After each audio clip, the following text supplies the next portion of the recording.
पिछले कुछ दिनों से एक पॉडकास्ट के हवाले से बहस चल रही है। कुछ एंकर्स ने मोहतरमा मीरा साहिबा की फ़िल्म की प्रमोशन के लिए उन्हें अपनी पॉडकास्ट का हिस्सा बनाया और उसको बहुत ही उसमें उनसे गैर सतही, गैर मयारी सवालात किए, जिसका मीरा साहिबा ने बहुत ही बुर्दबारी से, तहम्मुल से और समझदारी से आला ज़र्फ़ी का मुज़ाहरा करते हुए जवाब दिया।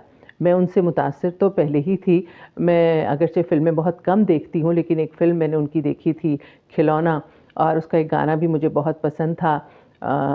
शायद उसके बोल कुछ इस तरह से थे कि जीत के मैं तो गई हार।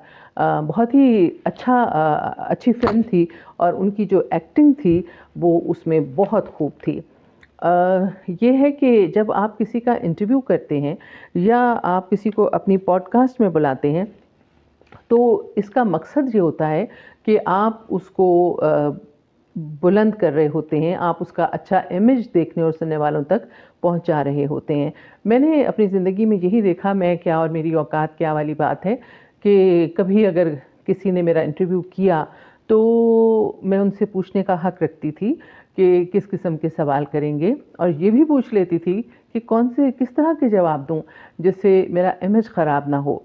तो मुझे बता भी देते थे वो, और अगर उसके बाद जवाब देने के बाद भी मैं महसूस करती थी कि ये बात ठीक नहीं हुई, तो वो उसको एडिट कर देते थे। और कई दफ़ा ये भी होता था कि वो मुझे बताते थे कि ये जवाब आपने ठीक नहीं दिया, तो इसको हम हटा देते हैं। तो वो हटा देते थे, क्योंकि ये आपकी म्यूचुअल अंडरस्टैंडिंग से होता है। और इंटरव्यू करने वाले को, आप ज़ाहिर है वो आपसे पूछता है, आप उसको मोहब्बत से आप उसको कहते हैं कि हाँ ठीक है, मैं आपके साथ बात करूँगी, आपके प्रोग्राम में शामिल होंगी।